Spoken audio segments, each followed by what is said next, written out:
People, all they want at the end of their life, what is success to them? Maybe I'll own a house. That's success for them. Maybe if I have this much money, that means I have success. Maybe if I got married to this one or that one, maybe that means I have success. But I go back to what I started with. There are some people who are happy with doing just the minimum. Just the minimum.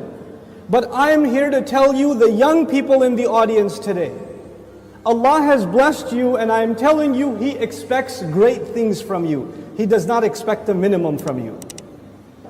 There are so many Muslims, the only thing left of Islam is their name. That's the only thing left. They don't care about salat, they don't care about halal and haram. They're far from this deen. What can I do to further this deen? What can I do I shouldn't just be happy that so many people come and attend Jumu'ah.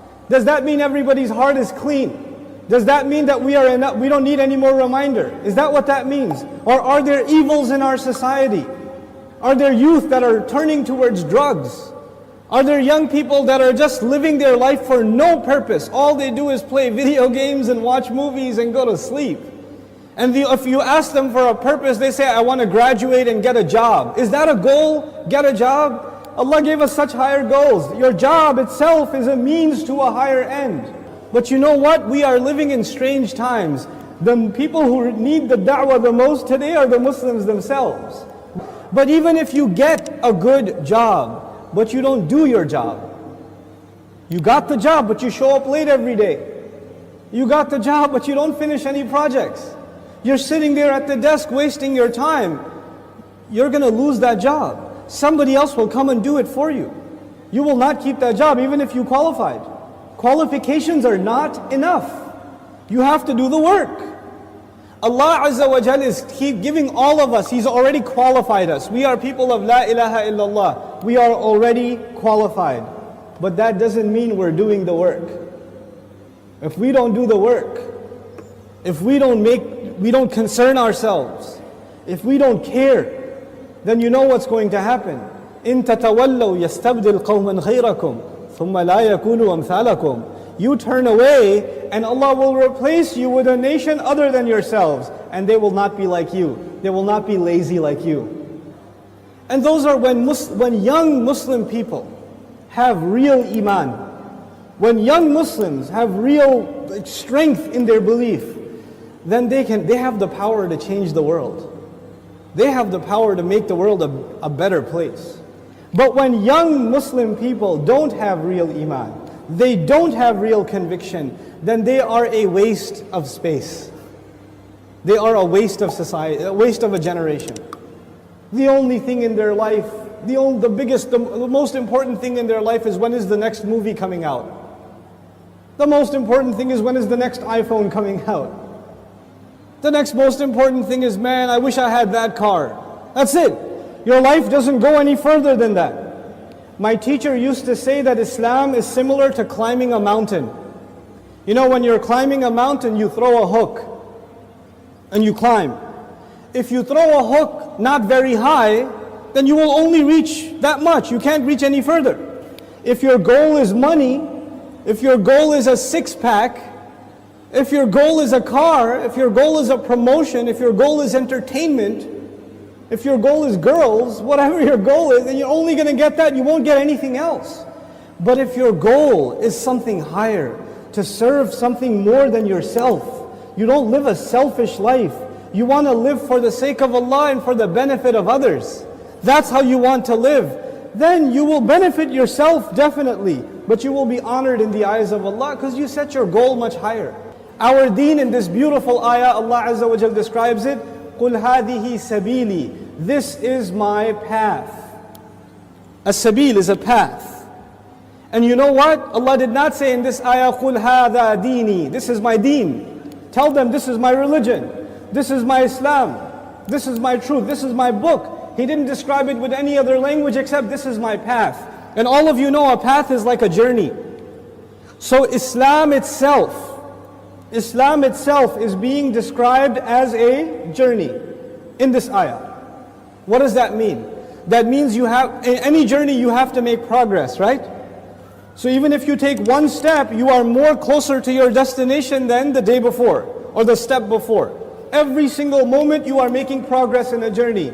And in this ayah, Allah's Messenger says, sallallahu alayhi wasallam, this religion of mine and this religion of yours and ours, Islam, is a journey. Which means I am supposed to do something more for this deen than I did yesterday. And I'm supposed to do more tomorrow, and more tomorrow, and more tomorrow. I'm supposed to go further. Kalla. No, no, no. Then he comes back to the Quraysh. بَلْ تُحِبُّونَ الْعَاجِلَ. You people love to rush. All of you people. The Prophet is rushing to memorize Qur'an, but you people love to rush to get to the things you want. These petty temptations of yours. وَتَذَرُونَ الْآخِرَةَ. And you cast away the akhirah. You leave it behind. This is afterthought for you. وُجُوهٌ يَوْمَئِذٍ نَاظِرَةٌ. Some faces on that day are going to be lit up. This is wujuhun nakira, even though it's a mubtada of a sentence, which is not the norm, which is to magnify these faces. Look at these faces. There are some faces, some special faces on that day, they're going to be lit up. They're going to be, hasana, mushriqa. They're going to be lit up. Ila rabbiha nadhira. Allahumma ja'alna minhum. They're going to be looking towards their master, staring towards him. Nadhira. Nadhara, yani an yara shay'an, or an yubsira shay'an li mudda. Nadhara. To stare at something. To not take your eyes off of something. This is nadhara.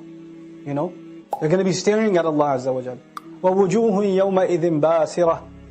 And there are faces on that day that are going to be just covered in sadness. Extreme sadness. شَدِيدَةُ الْكُلُوحَ وَالْعُبُوسِ. These faces are going to be so extreme in their gloominess and their sadness. تَظُنُّ أَن يُفْعَلَ بِهَا فَاقِرَةٌ. They're going to be convinced that any moment now, a great catastrophe is about to fall upon them. فَاقِرَةٌ. A great catastrophe is going to fall upon them. Somebody like in the dark, and they hear a loud sound, and they don't know where it's coming from, and it's going to attack them, and they don't know they're just like in that terror. That's the look they have. كَلَّا إِذَا بَلَغَتِ التَّرَاقِي. Okay, so that's Judgment Day. But let's talk about how you get there. They say, there's some attributed to the Prophet ﷺ, others attributed to Sahaba, but it's a very common phrase in Arabic. They say, مَنْ مَاتَ فَقَدْ قَامَتْ قِيَامَتُهُ. Whoever dies, his qiyamah has begun. Surah Al-Qiyamah ends with, when does your qiyamah begin? When does my qiyamah begin? It began with Yawm al-Qiyamah. But our qiyamah, well, qiyamah comes from the word qiyam. Qama yaqumu. What does qama yaqumu mean? Our qiyamah begins when we can't stand anymore. Our qiyamah begins when we lie down. SubhanAllah. Our standing begins when we no longer stand. The irony of it. Allah says, Kalla, no, إِذَا بَلَغَتِ التَّرَاقِي. When it, meaning the nafs, the ruh, it reaches the hayat, life, it reaches the end tip, the top of the chest. It gets over here. You can feel it leaving. The train is leaving the station. وَقِيلَ. And then it is shouted, مَنْ رَاقٍ. Any doctor out there, any physician, anybody. And qila, لَمْ يَقُلْ قَالَ. قَالْ قِيلَ. It is said. It's not just said by that guy. His cousin, his mother, his daughter, his son, his wife, everybody's screaming, doctor, doctor, doctor. وَظَنَّ. And he came to realize, it settled in on him, أَنَّهُ الْفِرَاقِ. It's time to part. He's looking around at his family, everybody else is crying and screaming, get the doctor, get the doctor. And he realizes this is the last time he's seeing them. It's time to go. He realizes also, he's looking at his body and he's saying, it's time to part my body. This is no longer mine. My soul's going to be taken out of here.